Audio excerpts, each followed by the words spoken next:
মুর্শিদাবাদকে কেন্দ্র করে একের পর এক ফেক নিউজ, গদি মিডিয়া ইত্যাদি এরা চালু করার চেষ্টা করছে। একই সাথে বিজেপির যারা নেতা রয়েছে, শুভেন্দু, সুকান্ত, দিলীপ ঘোষ থেকে শুরু করে একের পর এক তারা মিথ্যা পোস্ট এবং ভিডিও শেয়ার করছেন, যেটা পরবর্তীকালে মিথ্যা প্রমাণিত হওয়ার পর সুকান্ত মজুমদার যেমন একটি পোস্টার ডিলিট করে দিয়েছেন।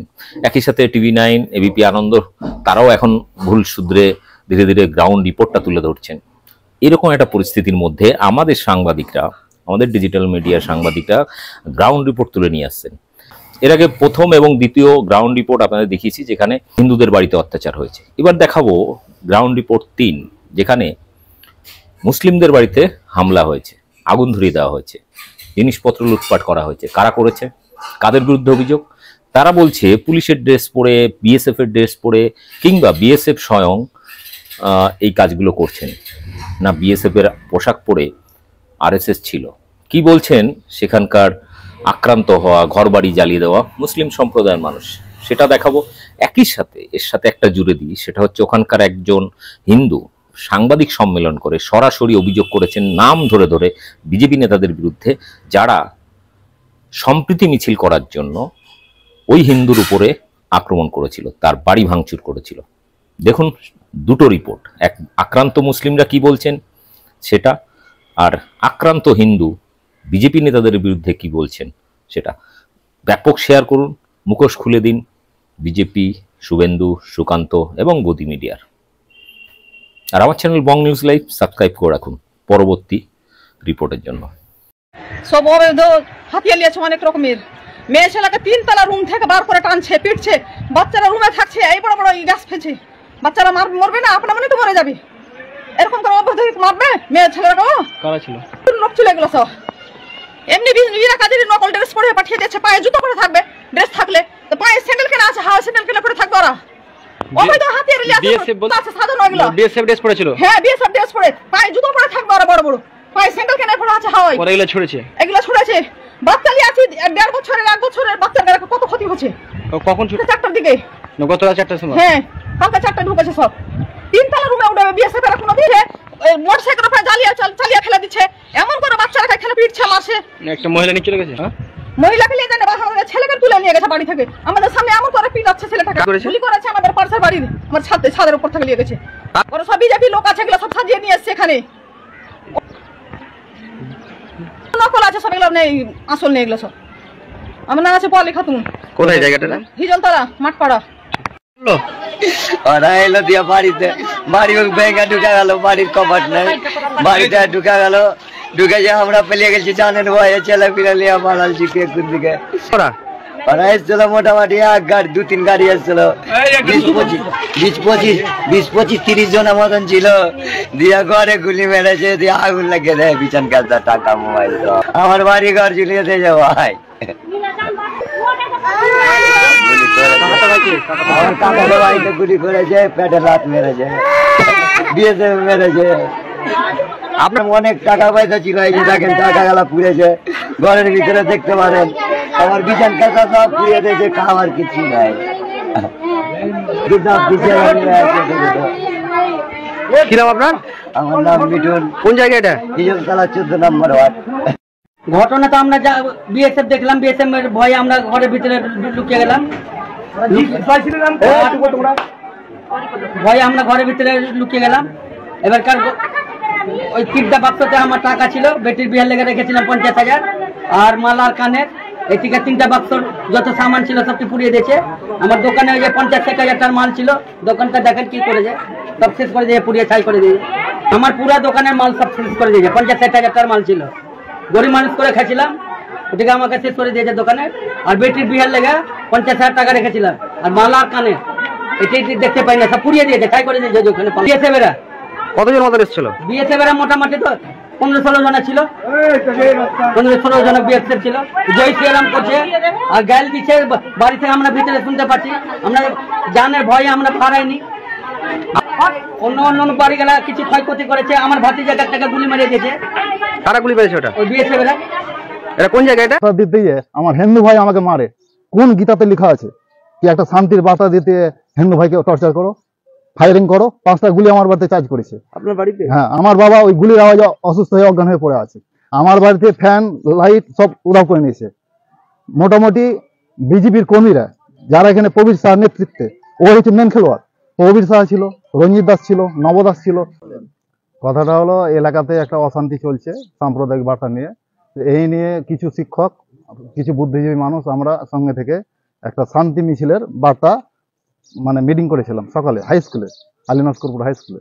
তারপরে ওখান থেকে কথা হলো কমিটি গঠন করার পর কি বৈকাল 4টার পরে মাইক নিয়ে আমরা গ্রামে গ্রামে যাব। গ্রামে গিয়ে মানুষ জনসাধারণকে অক্সিজেন যোগাবো, কি কেউ গুজবে কান দিবে না, শান্তিতে ঘুমাও। এই বার্তাটা নিয়ে আমরা 4টার দিকে বেরিয়েছিলাম জনগণের স্বার্থে, এলাকার স্বার্থে। আমি একটা তৃণমূল করি, কিন্তু আমি আগে জনগণকে ভাবি যে আমার জনগণ এলাকার সুস্থভাবে বসবাস করুক। সেই উদ্দেশ্যে আমি এই কাজগুলো করেছিলাম। কিছু লোক এই কাজটা ওদের পছন্দ নয়, তাই আমার বাড়ি মোটামুটি সন্ধ্যার পরে খবর এলো কি অ্যাটাক হবে। তা আমি বললাম আমি তো এলাকার সাথে একটা ভালো কাজ করেছি, যদি মারুক, আমি বাড়ি থেকে বেরোবো না। আপনি শান্তি মিছিল করার জন্য আপনার বাড়িতে আটাক? হ্যাঁ, শান্তি মিছিল করার জন্য উভয় সম্প্রদায়ের লোককে আমি নিয়ে শান্তি মিছিল করেছিলাম। এই হচ্ছে আমাদের কিছু কিছু হিন্দু সম্প্রদায়ের মধ্যে রাগ, কি সঞ্জয় মুসলিম বিরোধী কাজ করে দেয়, মুসলিমের সঙ্গে সাপোর্ট হয়ে কাজটা করলো, আমাদের হিন্দু বিরোধী কাজ করেছে। তা আমি যদি এই ধরনের কাজ করে থাকি, অন্যায় হয়, তা আমি জনগণের কাছে একটাই কথা বলছি, আমার যদি ফাঁসির মঞ্চে উঠতে হয় তা উঠবো। আমি যদি শান্তির বার্তা দিতে গিয়ে আমার হিন্দু ভাই আমাকে মারে, কোন গীতাতে লেখা আছে কি একটা শান্তির বার্তা দিতে হিন্দু ভাইকে টর্চার করো, ফায়ারিং করো? 5টা গুলি আমার বাড়িতে চার্জ করেছে। আপনার বাড়িতে? হ্যাঁ, আমার বাবা ওই গুলির আওয়াজে অসুস্থ হয়ে অজ্ঞান হয়ে পড়ে আছে। আমার বাড়িতে ফ্যান লাইট সব উধাও করে নিয়েছে। মোটামুটি বিজেপির কর্মীরা যারা এখানে প্রবীর শাহ নেতৃত্বে, ও হচ্ছে মেন খেলোয়াড়। প্রবীর শাহ ছিল, রঞ্জিত দাস ছিল, নবদাস ছিল, অশান্ত হালদার ছিল, বিজয় হালদার ছিল, সোমেন শাহ ছিল, আরো অনেক বিজেপি নেতৃত্ব, পুরো টিম একদম একসঙ্গে আমার বাড়িতে অ্যাটাক করেছে। পরিষ্কার ওরা আমার বাড়ি গিয়ে ঢিল পিস্তলের গুলি এটা অনেকই করেছে। তো অশান্ত হালদার একটাই কথা বলছে, দারোগার মতো, সঞ্জয় ভাই বাইরে এসো, মানে দারোগার ক্যাপাসিটিতে অশান্ত হালদার কথা বলেছে। তা আমি ভয় ভক্তিতে আমার বাবাকে নিয়ে, আমার স্ত্রীকে নিয়ে বেরোতে পারিনি, লাইট অফ করে দিয়েছিলাম। তারপরে ফায়ারিং হয়, ফায়ারিং হওয়ার পর আমার বাবা অসুস্থ হয়ে যায়। আপনার ঘরেতেই ছিলেন তখন? হ্যাঁ, আমরা ঘরের ভিতরে ছিলাম, লাইট অফ করে। এই যে আপনার ঘরেতে ফায়ারিং কারা করলো? বিজেপির কর্মীরা, আমরা তো অন্ধকারে আছি, কে ফায়ারিং করে তো আমরা দেখতে পাইনি, কিন্তু ফায়ারিং এর আওয়াজ এসছে। তাতে আমি আমার প্রশাসনকে জানিয়েছিলাম। প্রশাসনের পক্ষ থেকে শামশেদ বাবু আর প্রশান্ত বাবু গিয়েছিলেন আমার বাড়ি। কিন্তু টিভিতে দেখাচ্ছে নাকি আপনাদের বাড়িতে সব হামলা করেছে মুসলিমরা? না, মুসলিমেরা হামলা করেনি, এগুলা একটা মিথ্যা প্রচার করছে। কারণ জানে কি তৃণমূল করছে মানে মুসলিম। তা আমি একটাই জনগণকে বলতে এসেছি, এলাকার মানুষকে, যে আমি তৃণমূল করছি বলে কি মুসলিম? যারা বিজেপি করছে তারা কি মুসলিমের সঙ্গে চলে না? তারা কি কোরবানির মাংস খায় না? তারা কি পুজোতে লাড়ু মুরগি দিয়ে বেড়ায় না? তারা কি মানে বিয়ে বাড়িতে অনুষ্ঠান খেতে যায় না? আমি বলছি ওখানকার যে মেম্বার রঞ্জিত দাস, ওকে জিজ্ঞেস করেন তো নার্গিস মেম্বারের বাড়িতে কদিন আগে বিয়ে খেলো না কেন? আমি হিন্দু ভাইকে বলতে চাইছি, তোমাদের হিন্দু দরদি মেম্বারকে প্রশ্ন করো কি তুমি একটা হিন্দু দরদি মেম্বার হয়ে কেন মুসলিমের বাড়ি বিয়ে খেতে গেলা? কেন লাড়ু মুরগি পুজোতে দিতে গেছো? কেন তুমি কোরবানির মাংস খেয়েছো? আমি একটাই কথা জনগণকে বলছি, তোমাদের নেতাকে পরিষ্কার জিজ্ঞেস করো তুমি হিন্দু না আরো কি আছো। আমি একটাই কথা বলছি, দেখেন প্রবীর শাহ যে খেলাটা খেলছে এলাকাতে, আমি শুভেন্দু অধিকারীকে উল্লেখ করে বলছি, আপনি যে খেলা খেলছেন জনগণকে নিয়ে, আপনার বার্তাতে এসব কাজ চলছে। আপনি কি ধরনের হিন্দু? প্রবীর শাহ হচ্ছে এলাকার লিডার, বিজেপি পার্টির লিডার। ওর উদ্যোগী এসব মানে এই হচ্ছে। এর আগে বিন্দুপাড়াতে একটা বিধবা মাকে টর্চার করা হয়েছে ওর নেতৃত্বে। এখন আমার বাড়ি টর্চার হলো। যারা হিন্দু এলাকাতে তৃণমূল করবে তারা কি করতে পারবে না? বিজেপির ভয় আমরা কি বাড়িতে বসে থাকবো? আমি একটাই কথা বলছি, মরবো কিন্তু আমি তৃণমূল করবো। বিজেপির লোক যদি আমাকে ফায়ার করে দেয় তাও স্বীকার, কিন্তু তৃণমূল আমি করবো। তৃণমূল ছাড়া নয়। মাননীয় মুখ্যমন্ত্রীর কাছে আমার একটাই দাবি, আমি আপনার অনুগামী, আপনার তৃণমূল করছি, তৃণমূল পার্টি করবো। আপনার কাছে একটাই আবেদন, যারা আমার বাড়ি অ্যাটাক করছে বিজেপির কর্মীরা, তাদেরকে একটু নজরে রাখেন। প্রশাসনকে একটাই কথা জানাবো, আমি বাড়িতে বাস করতে পারি না, আমার বাড়ি ছাড়া, আমার ফ্যামিলি নেই বাড়িতে। এখন ওরা 3-4 বার রাউন্ড মারছে, এখন পর্যন্ত রাউন্ড মেরে চলেছে। প্রশাসনের কাছে একটাই দাবি, আমার বাড়ির সুরক্ষা রাখেন, আমার গ্রামে একটা ক্যাম্প তৈরি করার ব্যবস্থা করেন। বিজেপি লোকজন আপনার বাড়িতে আক্রমণ করেছেন, তাই ভয়তে আপনি বাড়ি? হ্যাঁ, বাড়ি ছাড়া। কিন্তু মিডিয়াতে বলছে নাকি মুসলমানরা আপনাদের বাড়িতে? না, মুসলমান কোনো, এখন তো একটা মৌসুম চলছে, কোন সূত্র ধরে মুসলিম হিন্দু এলাকাতে যাবে? এই ভয়ে তো আমার বাড়ি অ্যাটাক করেছে ওরা, যে মুসলিমের ঘরে বসে যাবে। কিছুদিন আগে দুর্গাপুজো হলো, দুর্গাপুজোতে প্যান্ডেলের আগুন লাগিয়ে দিল বিজেপির কর্মী দিয়ে। কিছু ওটা কি ওরা মুসলিমের ঘরে বসে যাওয়ার চেষ্টা করেছিল। বিশাল খেলা খেলছে বিজেপির টিম, এই খেলা বন্ধ করেন।